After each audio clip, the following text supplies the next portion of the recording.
Sir ఒక party 151 plus అని చెప్పి జగన్మోహన్ రెడ్డి గారు మాట్లాడే పరిస్థితి, ఇంకొకరేమోని 120 130తో ఖచ్చితంగా మేము విజయం సాధిస్తామని చెప్పే పరిస్థితి. ఇదంతా కూడా బెట్టింగ్లో వాళ్ళని బాగా ఎంకరేజ్ చేస్తున్నట్లుగా వస్తున్న వాయిస్ అని పెద్ద ఎత్తునగా సోషల్ మీడియాలో వైరల్ అవుతున్న నేపథ్యం. వాస్తవంగా కూడా 1000 కోట్ల బెట్టింగ్లు అవుతున్నాయట ఇప్పుడున్న పరిస్థితుల్లో.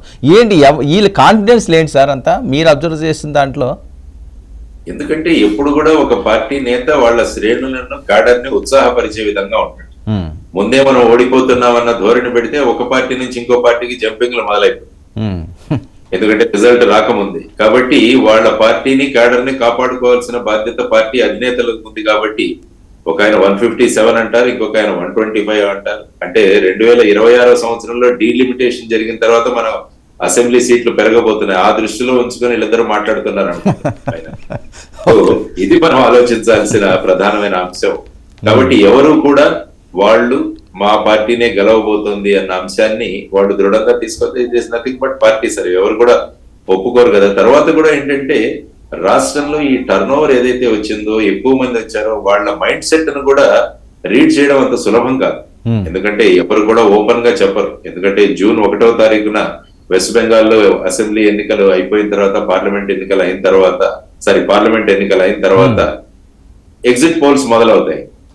అంటే ఆల్రెడీ చాలా పోల్స్, చాలా స్ట్రాటజిస్టులు వాళ్ళు విశదీకరంగా చెబుతున్నారు. తర్వాత వచ్చేసి ఇంటెలిజెన్స్ బ్యూరో రిపోర్ట్ అని చెప్పి ఒకటి ఎప్పుడో చాలా ముందే వచ్చేసింది, ఎన్నికల మన రాష్ట్రంలో జరగకముందే.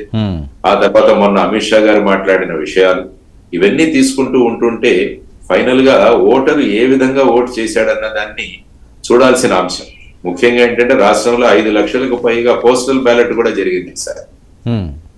ఎన్నడూ లేని విధంగా మంచి పరిణామం 5,39,000. కానీ ఈ పోస్టల్ బ్యాలెట్ లో ఏ విధంగా చేశారు? ఎందుకంటే పోస్టల్ బ్యాలెట్ కౌంటింగ్ మొదలవుతుంది. అవును, పోస్టల్ బ్యాలెట్ కౌంటింగ్ అయి అరగంట తర్వాత మిగతా ఈవీఎంలు లెక్కించడం. పోస్టల్ బ్యాలెట్ లోనే మనకి తెలిసిపోతుందండి ఎవరికి ఏంటా స్పీడ్ ఉందన్నది. ఎందుకంటే గత ఎన్నికలు కూడా అంతే, పోస్టల్ బ్యాలెట్ ఎవరికైతే ఎడ్జ్ ఉంటుందో ఆటోమేటిక్ గా అటే ఆ ఫ్లో చూపిస్తుంటది జనరల్ గా. కాబట్టి పోస్టల్ బ్యాలెట్ ప్రధానంగా ఈసారి అవ్వడం అన్నది కూడా ఒక ముఖ్య విషయం. అందులో ఏంటంటే ఒక పార్టీ వాళ్ళు వెళ్లి వెనకాల ప్రిసైడింగ్ ఆఫీసర్ గాని వాళ్ళ సంతకాలు లేకున్నా కూడా వాళ్ళని కన్సిడర్ చేయండి అని చెప్పి కోరడం జరిగింది. ఆ దానికి అబ్జెక్షన్ గా ఇంకొకరు తీసుకొస్తున్నారు. అంటే ఇప్పుడు ఏమైపోయిందంటే ప్రజాస్వామ్య ప్రక్రియ విపరీతమైన ధోరణులకు వెళ్ళిపోతుంది.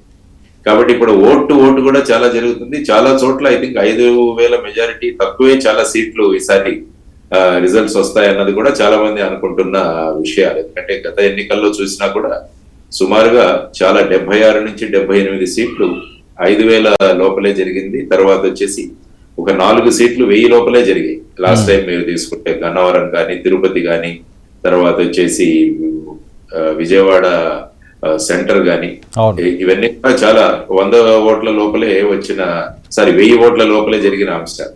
కాబట్టి ఈసారి చాలా కట్ త్రోట్ కాంపిటీషన్ ఉంటుంది అన్నది కూడా జనరల్ గా ప్రజలు మాట్లాడుకుంటున్న అంశం. కాబట్టి కౌంటింగ్ ప్రక్రియ కూడా చాలా సజావుగా జరగాలన్నది కూడా మనం కోరుకోవాలి.